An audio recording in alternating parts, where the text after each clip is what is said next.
tukidde mu budde. You're welcome, sir. You're welcome, sir. You're welcome, sir. Wategedde otya? Talina buzibu bwonna. Y'ensonga namuleeta. Ndi serious ku ekyo. Can you please have a seat? Saamulabye. Ebyo byonna saabirabye. Nze natambudde byange nezije ne ng'akanzije. Can you please have a seat? Hey.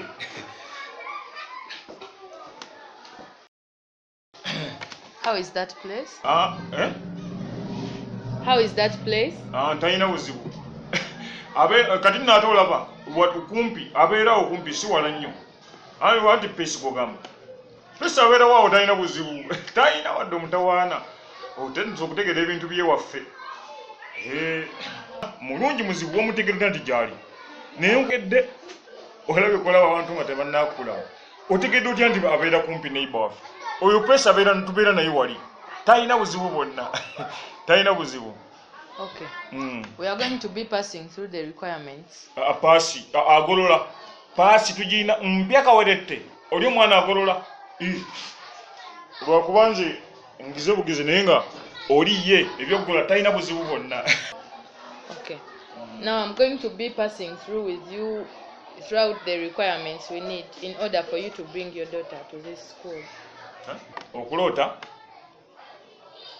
Nze saaloose era ekiro kyonna kyansobedde saaloose naye muwala wange aloota. Nze ate aloose naye ye yaloose lwakuba ate ekizibu kyalina bw'aba aloose ambuulira naye nayinza okuba tyaloose. So kati bw'anaabanga aloose nga tujja tubikunnyonnyola. Tujja kubikunnyonnyola byaloota. Era bw'aba aloose tugenda kujja nga tubikubuulire. Oleko omanyi okunnyonnyola ebirooto.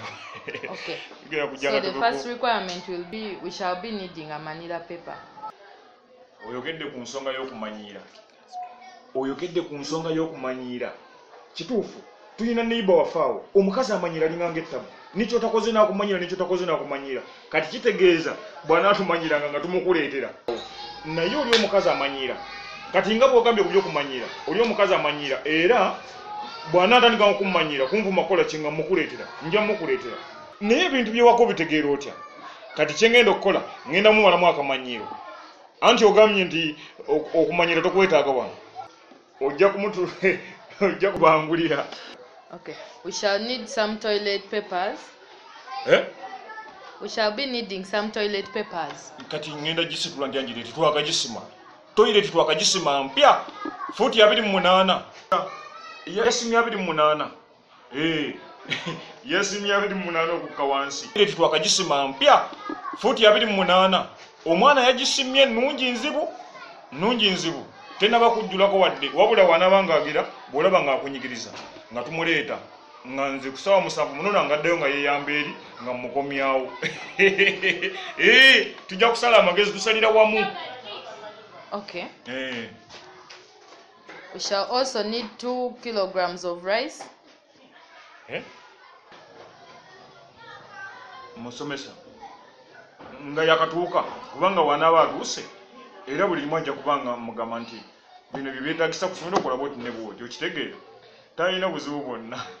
Next we shall not be needing latecomers.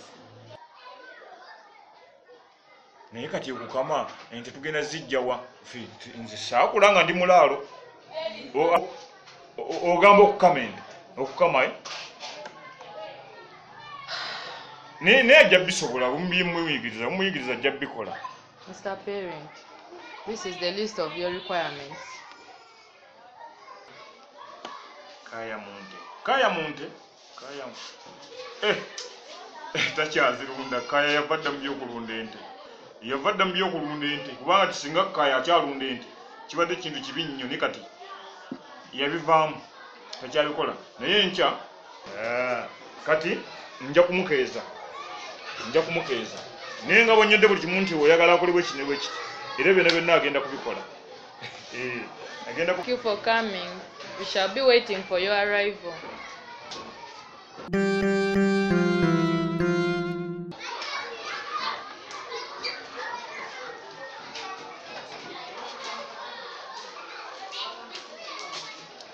Madam Joan. Yes, ma'am. There is a parent bring a kid tomorrow. Yes. and I'll need you to take good care of that kid. Okay. So I'll need your whatever, your control about that child. I'll need you to take good care of that kid. All right. I don't need any complaints. No, it's okay. There won't be any. Okay. Please go. All right. Thank you, madam. You're welcome.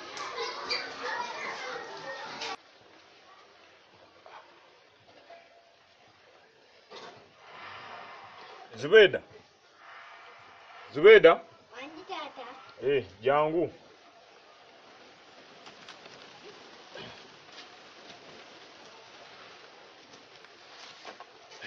Obadde oyoza bintu ofumba. Kati ekiriwo kimanyi? Ne tata. Ekiriwo kya kusoma. Mbali njagala ogende ku ssomero. Nye tata nja kusoma. Ojja kusoma? Nye tata. Zubeda njagala osome. Zubeda nze singa saasoma, singa siyambiddwa, ntuuse ku ssomero, njogedde Oluzungu, n'abasomesa ne batamya. Tata oyogera Oluzungu. Ontegeera otya? Njogedde Oluzungu n'abasomesa ne batamya. Njogedde ne batuuka n'okuŋŋamba nti oba nze nsomese ne mbagamba kamale okweteekateeka. Okitegeera? Zubeda njagala ogende ku ssomero osome. Zubeda njagala obeere wa ttabu, ensi yonna ekwogereko. Buli muntu agambe nti ya Zubeda muwala wa Munigiba yasoma ki? Yasungu. Okitegeera Zubeda? Nye tata. Kaakati bino ebitabo biraba? Bikwate. Obiraba ebitabo ebyo? Nye tata. Zubeda saagala ozanyise ebitabo. Otandikidde nawo, laba kino bw'okikutte. Ebitabo bikwata bulungi Zubeda. Owulira? Kati bw'otuukayo ku ssomero, Zubeda soma, njagala osoma onsanyuse. Ekkalamu ogiraba? Kandabe. Okutuuka wano, olusoma olusooka lwe luno. Wano wakumala mpaka nga muwummudde. Nye tata. Olusoma olwokubiri lukoma wano. Nye tata. Zubeda ekkalamu terimba. Nye tata. Zubeda ogenda kudda wano nnimbe, ekkalamu ejja kumbuulira amazima nti wagyonoonye. Nye tata. Zubeda genda osome. Nye tata nja kusoma. Kakati kino wano wasigadde okutuuka wano. Sikubuulidde nkozesa ya kano. Kano akamyufu okalaba? Kano akamyufu tokoonoona Zubeda. Zubeda toyonoona akamyufu kano. Tugenda kukeetaaga. Ensoma zonna ke kalina ozikola ki? Kakati genda okuute bulungi ebigere, genda onaabe bulungi, enkya tukola ki? Tugenda kusoma. Enkya tugenda ku ssomero. Tata nkusuubiza. Ngenda nsoma emisomo gyonna ngimaleyo. Tata olaba weeterera Luzungu. Ngenda ddufa nkusinga n'okukusinga nkuvuganya. Onneesimbeko. Tosobola. Aba taata. Kale oba omanyi akagambo kamu ak'Oluzungu kaŋŋambe. Ddaba Zubeda byayogera. Nze mbadde ku ssomero nga mbuwanda English. Naye taata. Zubeda.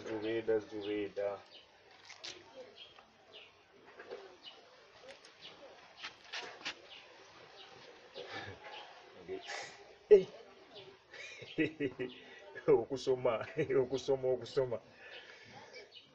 Ekituufu Oluzungu ndufuuwa.